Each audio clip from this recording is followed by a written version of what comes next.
Hello viewers, আসসালামু আলাইকুম। আজকের এপিসোডে আমরা ঘুরে দেখব শ্রীলঙ্কার সবচেয়ে শীতলতম শহর লিটল ইংল্যান্ড খ্যাত নুয়ারা এলিয়া। পুরো এপিসোড জুড়েই থাকবে পাহাড়, চা বাগান, শান্ত লেক, শীতল বাতাস আর ব্রিটিশ স্টাইলের স্থাপনাগুলোর এক অসাধারণ কম্বিনেশন।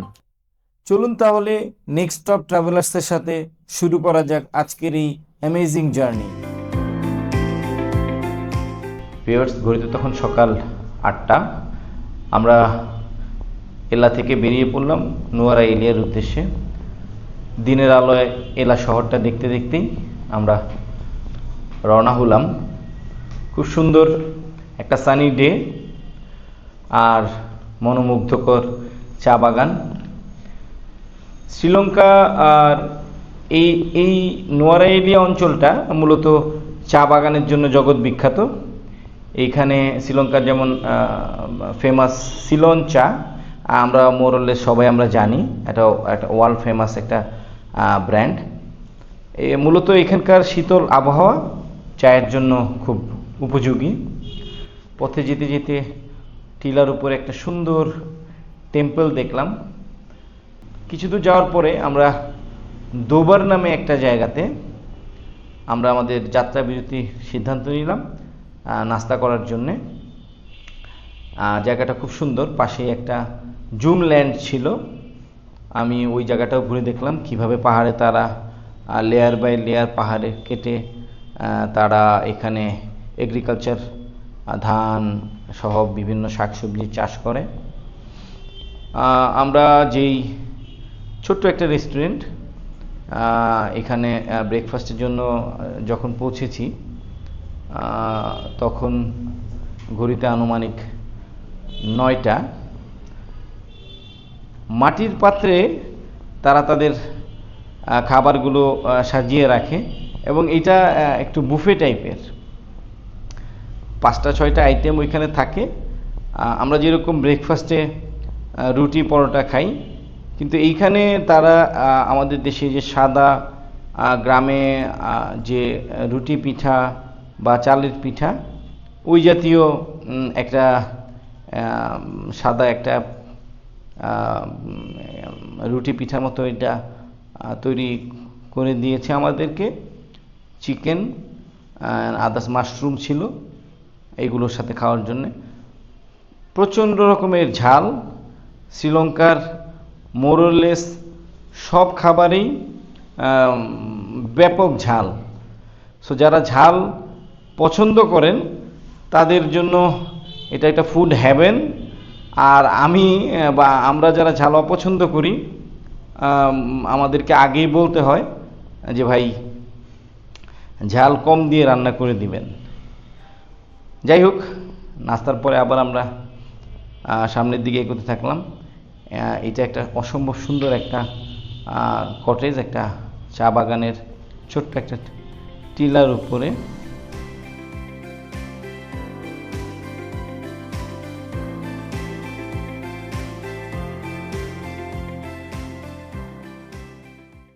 এলা থেকে নুয়ারা এলিয়ার দূরত্ব অ্যাপ্রক্সিমেটলি 55 to 60 কিলোমিটার। সো খুব বেশি একটা সময় লাগেনি। আমাদের এখানে 1.5 থেকে 2 ঘন্টার একটা ড্রাইভ ছিল। আমরা বলতে বলতে চলে এসেছি নুয়ারা এলিয়াতে। নুয়ারা এলিয়া মূলত লিটল ইংল্যান্ড নামে খ্যাত শ্রীলঙ্কাতে। যতটুকু ইতিহাস থেকে যতটুকু জানা যায়, 1900 শতকের দিকে ব্রিটিশ ঔপনিবেশিক থাকা অবস্থায় ব্রিটিশরা মূলত এই শহরটাকে প্রতিষ্ঠা করে এবং শহরের সকল স্থাপনা তারা সেই ব্রিটিশ স্থাপত্যের আদলে তৈরি করেছে। বিধায়ী এই জায়গাটাকে লিটল ইংল্যান্ড বলা হয়।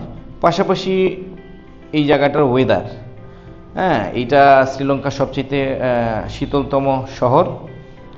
এখানে অ্যাভারেজ টেম্পারেচার 10 থেকে 15 ডিগ্রির মধ্যেই থাকে। আর এটা ভূপৃষ্ঠ থেকে 6000 প্লাস ফিট উঁচু হওয়ার কারণে খুব চমৎকার একটা আবহাওয়া সবসময় থাকে, ঠান্ডা আবহাওয়া। আকাশ মেঘলা আকাশ, বেশ চমৎকার। মাঝখানে মূল আকর্ষণ হচ্ছে লেক গ্যাগোরিস। ৬,০০০ ফিট ওপরে একটা বিশাল লেক, এবং এটা এই শহরের ঠিক মাঝখানে, এবং চতুর্দিকে টিলা আর বাড়িঘরগুলো, চা বাগানগুলো, বেষ্টিত একটা মনোরম পরিবেশ। আমি যে হোটেলটাতে উঠেছিলাম আমরা, সেই হোটেলটার নাম হোটেল প্লাজো। খুবই চমৎকার। আপনারা যদি নোয়ারা এরিয়াতে কখনো আসেন, আমি সাজেস্ট করব একেবারে নির্দ্বিধায় আপনারা এই হোটেলটাতে থাকবেন।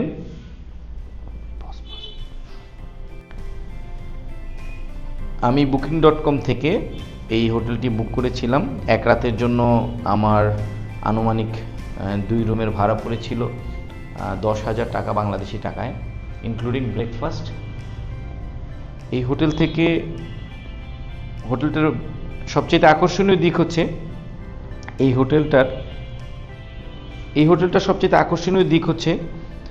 এই হোটেলটার 3 দিকে চা বাগান আর সামনে লেক গ্যাগোরিস। পুরো নোয়ারা এরিয়া শহরটাকেই আপনি এই হোটেলের লবিতে বসে, অথবা রেস্টুরেন্টে ব্রেকফাস্ট করতে করতে, অথবা আপনি আপনার রুমের জানালা থেকে দেখতে পাবেন।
হোটেলে চেকিংয়ের পরে ক্যামেরা নিয়ে বেরিয়ে পড়লাম চারিদিকটা একটু ঘুরে দেখার জন্যে।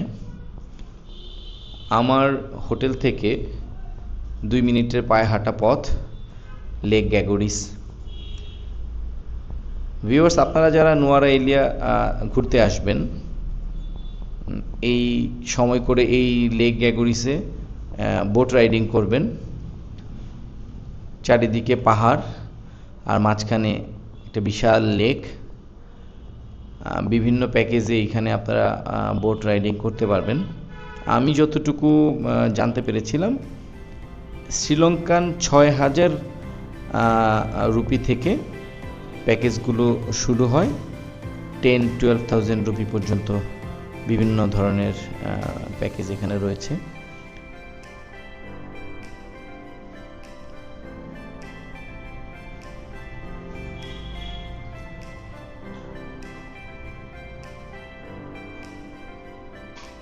চারিদিকের পরিবেশটা একেবারে ইউরোপের মতন।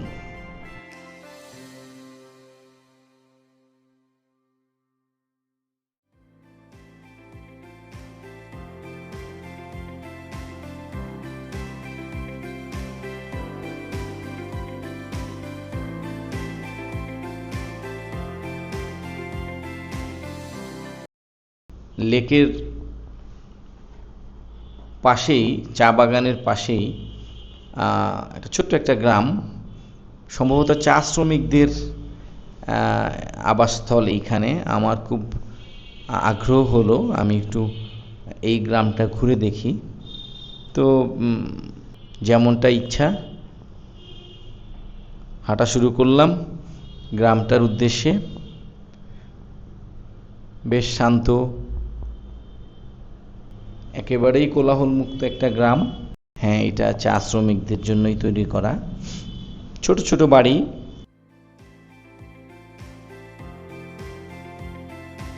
একেবারেই ছোট ছোট বাড়ি। এটা একটা মন্দির, তাদের উপাসনালয়। আর এই চা শ্রমিকরা এখানে বিভিন্ন ধরনের সবজির চাষ করেছে। খুব ফ্রেন্ডলি, আমি দু একজনের সাথে কথা বলার চেষ্টা করলাম, বেশ আন্তরিক।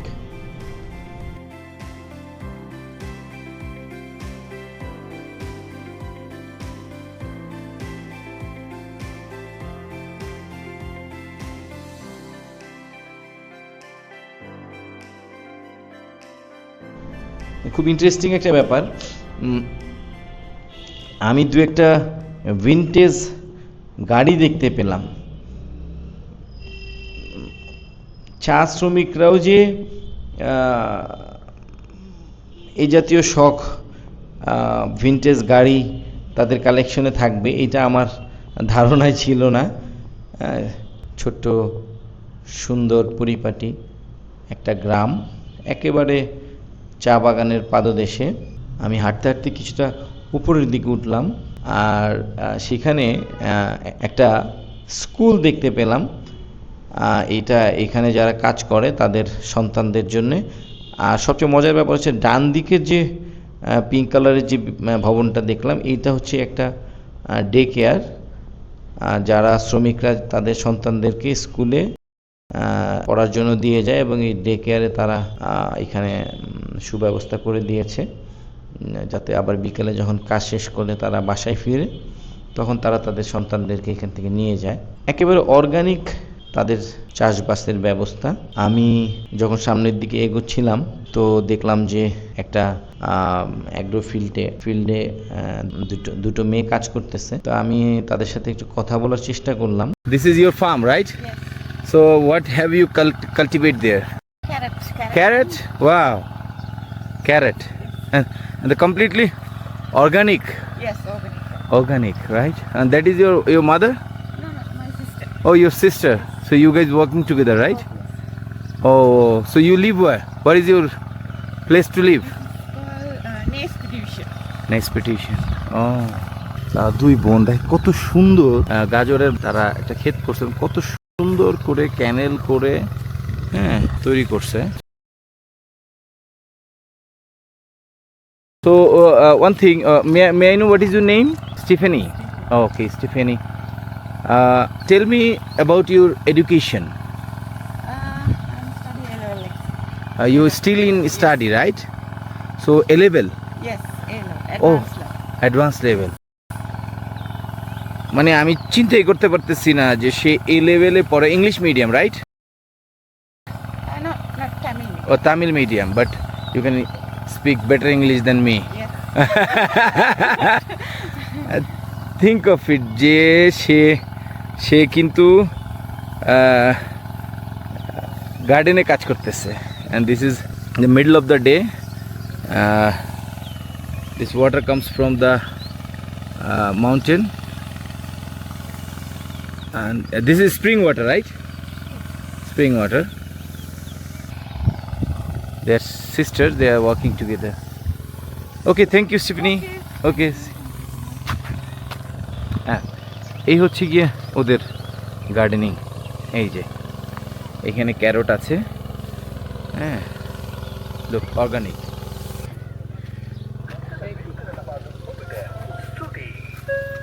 ওকে,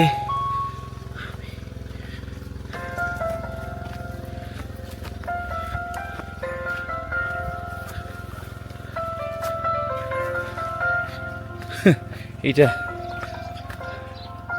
একটা শর্টকাট আমার হোটেলের রাস্তায় যাওয়ার, না হলে আমাকে হয়তো বা 1/2 কিলোমিটার হাঁটতে হইতো। সো ভিউয়ার্স, আমরা আমাদের পরবর্তী গন্তব্যের উদ্দেশ্যে রওনা হলাম আমার ফ্যামিলিকে নিয়ে। এটা হচ্ছে নোয়ারা এলিয়ার একটা অন্যতম দর্শনীয় এবং আকর্ষণীয় জায়গা, সেটা হচ্ছে পিঙ্ক পোস্ট অফিস। এই পিঙ্ক পোস্ট অফিসটা দেখার আমার অনেক দিন আগ্রহ ছিল। এটা ইতিহাসটা অনেক একটা বরেণ্য ইতিহাস। জানা যায় 1894 সালের দিকে এইটা ব্রিটিশরা ডাক বিভাগকে এই স্ট্রাকচারটাকে হস্তান্তর করে এবং প্রায় 65 থেকে 70 বছর পূর্বে তারা এটা কনস্ট্রাকশন কাজ শুরু করে। তার মানে 1825-30 সালের দিকে একেবারেই ইট পাথরের একটা লাল গোলাপি রঙের স্থাপনা এবং বেশ কিউট। আমি কিউট শব্দটি এই জন্য ব্যবহার করলাম বিকজ রংটা আসলেই খুব আকর্ষণীয়। এটার মধ্যে রেনোভেশনের কাজ চলতেছিল, বিধায় ভেতরটা বন্ধ ছিল। আমরা বেশ কিছুক্ষণ সেখানে ছিলাম।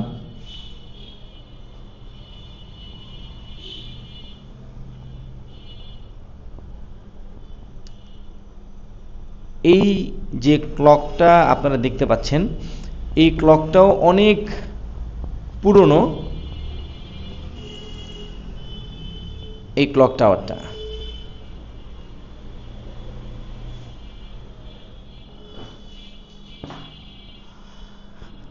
পিঙ্ক পোস্ট অফিস দেখা শেষ করে আমরা চলে আসলাম ভিক্টোরিয়া পার্কের পাশেই তাদের যে রেস কোর্সের মাঠ, সেই রেস কোর্সের মাঠটা দেখতে। নোয়ারা এলিয়াতে আপনি পথে প্রান্তরের রাস্তায় ঘোড়া চলতে ফিরতে দেখতে পাবেন। উপমহাদেশের যেই কয়েকটা ঘোড়ার রেস হওয়ার মাঠ এখনও বেঁচে আছে, মূলত ব্রিটিশ ঔপনিবেশিক সময়েই আমাদের দেশে বা আমাদের এই উপমহাদেশে এই হর্স রাইডিংয়ের বা এই ঘোড়ার রেসের এই স্থাপনাগুলো তৈরি হয়, এই মাঠগুলো তৈরি হয়। বাট যে কয়েকটা এখনও অ্যাক্টিভ আছে তার মধ্যে এই নোয়ারা এলিয়ার এই মাঠটা অন্যতম। আপনাদের মনে থাকবে আমাদের ঢাকাতে ঢাকা বিশ্ববিদ্যালয়ের পাশে যে সরোয়ার্দী উদ্যান, এটার এক সময়কার নাম ছিল রেস কোর্সের ময়দান। ভিউয়ার্স, নোয়ারা এলিয়া সম্বন্ধে আরেকটা খুব ইন্টারেস্টিং তথ্য দিয়ে রাখি। হিন্দু শাস্ত্র রামায়ণ অনুযায়ী লঙ্কাপতি রাবণ দেবী সীতাকে যখন এই লঙ্কায় নিয়ে আসে বন্দি করে, তখন তার প্রাসাদে রাখতে চায়, কিন্তু দেবী সীতা তার প্রাসাদে থাকতে অনাগ্রহ প্রকাশ করে। তো তখন রাবণ তাকে অশোক বাটিকা নামক যেই উদ্যানটিতে, আমরা ইতিপূর্বে আমাদের আগের এপিসোডে দেখিয়েছি রাভানা কেভ, রাভানা ফলস এবং অশোক বাটিকা নামক যেই উদ্যানটাতে সীতাকে রাখে, সেই অশোক বাটিকা কিন্তু এই নোয়ারা এলিয়াতে অবস্থিত।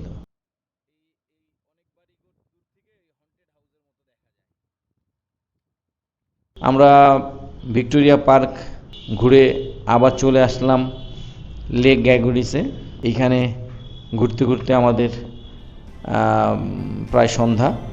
হিল স্টেশনে আপনার সূর্য একটু আর্লি অস্ত যায়। আমরা পরন্ত বিকেলে লেকের ঠান্ডা বাতাস আর বোট রাইডিংয়ের মনোরম দৃশ্য উপভোগ করছিলাম। আর এই করতে করতে সন্ধ্যা। আমরা একটু আর্লি ডিনার করে নিলাম। বাচ্চাদের আবদার ছিল, তারা ঝাল মাংস আর খাবে না। পিৎজা, ডোমিনোস পিৎজা ছিল পাশে, তো আমরা সেখানে ডিনার করে লেক গ্যাগরিজের রাতের সৌন্দর্য, লেকের ঠান্ডা বাতাস আর টিলাগুলোর উপর অবস্থিত হোটেলগুলোর আলো মিটমিট করে জ্বলতেছিল, আর পিঙ্ক কালারের একটা আকাশ, অদ্ভুত একটা মনোমুগ্ধকর একটা পরিবেশ। কিছুক্ষণ সেখানে দাঁড়িয়ে থেকে আমরা আমাদের হোটেলে ব্যাক করলাম। ভিউয়ার্স, এই ছিল আমাদের নোয়ারা এলিয়া ভ্রমণ। আশা করি আপনাদের ভালো লেগেছে। আগামীকাল আপনাদেরকে সাথে নিয়ে আমরা যাব অ্যাডাম পিক ভ্রমণে। আর এই পর্যন্ত সাথে থাকার জন্য আপনাদেরকে অসংখ্য ধন্যবাদ। আমাদেরকে লাইক, কমেন্টস এবং শেয়ার করে উৎসাহিত করবেন। আসসালামু আলাইকুম।